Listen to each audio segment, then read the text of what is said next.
नमस्कार। आप सबका मेरे YouTube चैनल पे बहुत बहुत स्वागत है। आज हम एंथ्रोपोलॉजी विषय के बारे में चर्चा करेंगे।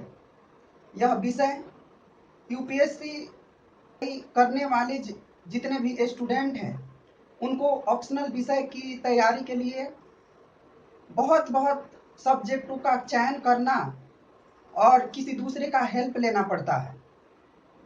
उसी में से एक विषय एंथ्रोपोलॉजी भी है जो पिछले 8-10 साल से बहुत पॉपुलर हो गया है एंथ्रोपोलॉजी सब्जेक्ट।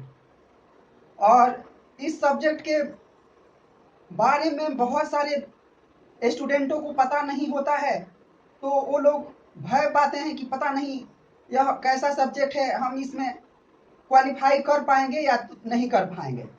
तो आज हम उसी विषय को लेकर आज चर्चा करेंगे कि व्हाई चूज एंथ्रोपोलॉजी ऑप्शनल।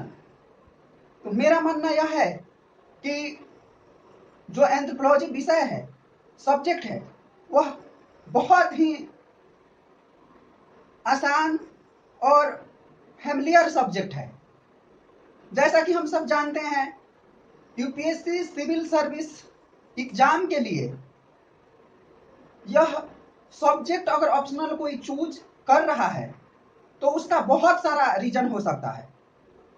किसी का बैकग्राउंड हो सकता है एंथ्रोपोलॉजी विषय पे, और जिसका बैकग्राउंड नहीं है वह इस सब्जेक्ट को लेकर ऑप्शनल की तैयारी बहुत आसानी से कर सकता है, क्योंकि यह विषय कोई ब्रॉड और लेंथी विषय नहीं है। यह एक फैमिलियर सब्जेक्ट है। फैमिलियर सब्जेक्ट मीन्स जैसे हम मैन हैं तो मैन हम लोग को 5 एस्पेक्ट में हम अपना जीवन जीते हैं।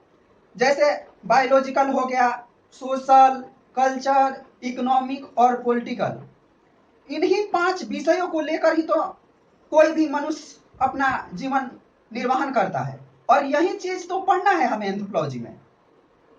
एंथ्रोपोलॉजी जो सब्जेक्ट है, इन्हीं 5 क्राइटेरिया पे पढ़ना है, और बस इसमें यही करना है कि पहले से तो हम सब जानते ही हैं इन 5 क्राइटेरिया को, बस इसको जस्ट पढ़ना है और अच्छे से समझ कर इसको आंसर में लिख देना है। तो मेरा मानना है कि यह बहुत ही आसान सब्जेक्ट है और इसको कोई भी कर सकता है। परंतु यहाँ पर स्टूडेंट को एक बड़ा भय रहता है कि मेरा तो बैकग्राउंड इंजीनियरिंग है, डॉक्टर का है, लॉ का है, और भी विषय से उनका बैकग्राउंड ग्रेजुएशन किए हैं, और उन्हें डर लग रहा है कि यह ऑप्शनल पता नहीं हम क्लियर कर पाएंगे या नहीं कर पाएंगे। तो मेरे हिसाब से यह बहुत ही आसान है, आप कर सकते हैं। अगर आप प्रीवियस ईयर्स के जो क्वेश्चन उठाकर अगर आप देखें तो हम बहुत आसानी से उन सभी क्वेश्चनों को डील कर सकते हैं। इसमें एक बायोलॉजिकल एक्सपेक्ट को लेकर बहुत सारे स्टूडेंट चिंतित रहते हैं। जैसा कि मैंने कहा कि बैकग्राउंड अलग है तो फिर हम बायोलॉजिकल कर पाएंगे कि नहीं कर पाएंगे।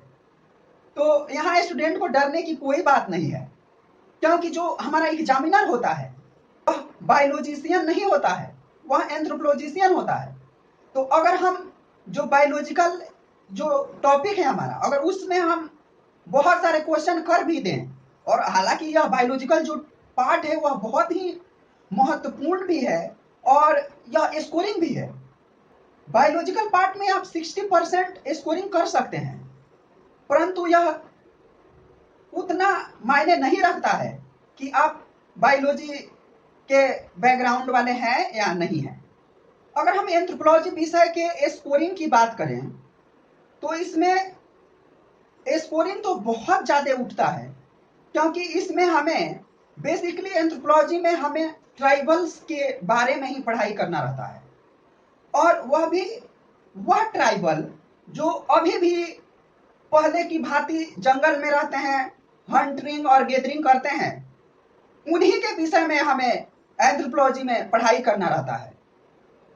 और जो डेवलपमेंट ट्राइबल है उनमें हमें थोड़ा बहुत ही स्टडी करना रहता है। स्टडी तो हम फुल करते हैं, परंतु जो एग्जाम में जो प्रीवियस ईयर की अगर हम क्वेश्चन देखें तो ट्राइबल एरिया से ही बहुत ज़्यादा क्वेश्चन आया है और एडवांस जो ट्राइबल है उनसे थोड़ा कम क्वेश्चन आया है, तो हम इसको बहुत आसानी से पढ़ाई कर सकते हैं। और उसके बाद जो दूसरा मेन पार्ट जहां से क्वेश्चन आता है वह शिफ्टिंग कल्टीवेशन से क्वेश्चन आता है, और वह भी क्वेश्चन आता है जिसको आप आसानी से सॉल्व कर सकते हैं।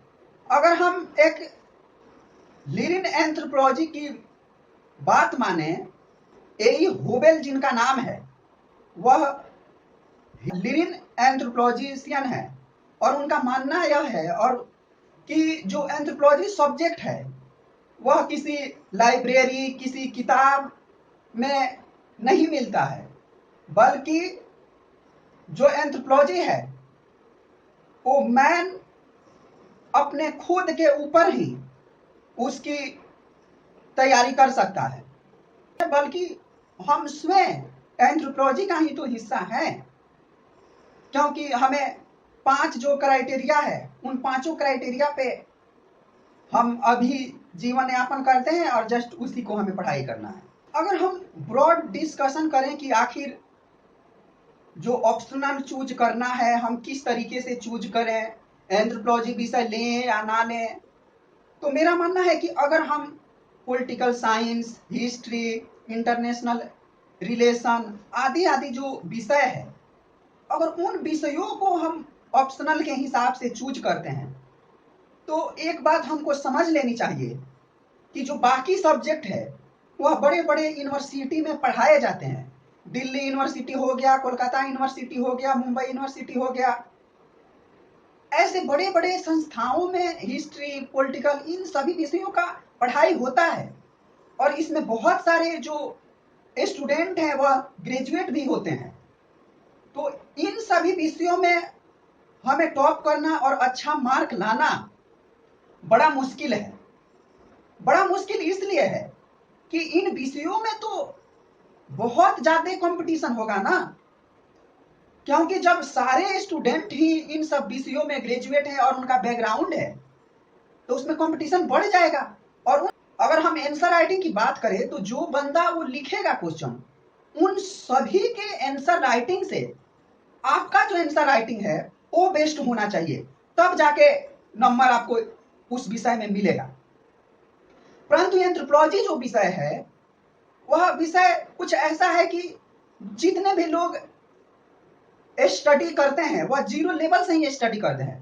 कुछ एक आध दो होंगे जिनका बैकग्राउंड एंथ्रोपोलॉजी विषय में हो सकता है, परंतु बाकी जो है वो सब तो टेक्निकल बैकग्राउंड के हैं, डॉक्टर हैं, प्रोफेशनल हैं, तो वो लोग सब एक साथ ही 0 लेवल से स्टार्ट करेंगे।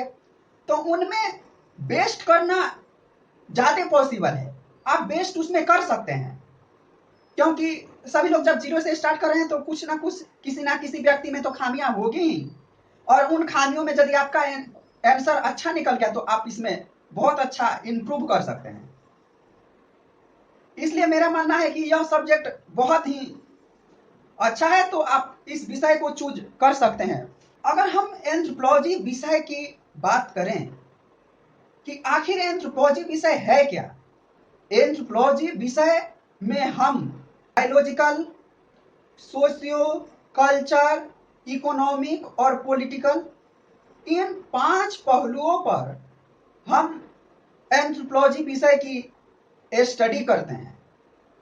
यह जो विषय है वह फैमिलियर सब्जेक्ट है, हम सब पहले से ही इन सभी विषयों में, इन सभी टॉपिक के बारे में हम जानते हैं, और इन 5 क्राइटेरिया पर ही पूरा एंथ्रोपोलॉजी टिका हुआ है। इसलिए हम आसानी से यह कह सकते हैं कि एंथ्रोपोलॉजी विषय लेना बहुत सारे व्यक्तियों के लिए बेनिफिट हो सकता है। तो अगर आप एंथ्रोपोलॉजी सब्जेक्ट लेकर यूपीएससी, बीपीएससी जैसे एग्जाम को पास करना चाहते हैं तो आप इजीली लेकर, इसमें डरने की कोई बात नहीं है, आप इस विषय को चूज करके आप स्टडी कर सकते हैं। इसी के साथ आज की चर्चा यहीं पे रुक जाएगी। आप सब से हम फिर मिलेंगे एक नए वीडियो में, तब तक आप अपना बहुत ख्याल रखिएगा। आप सबका बहुत बहुत धन्यवाद।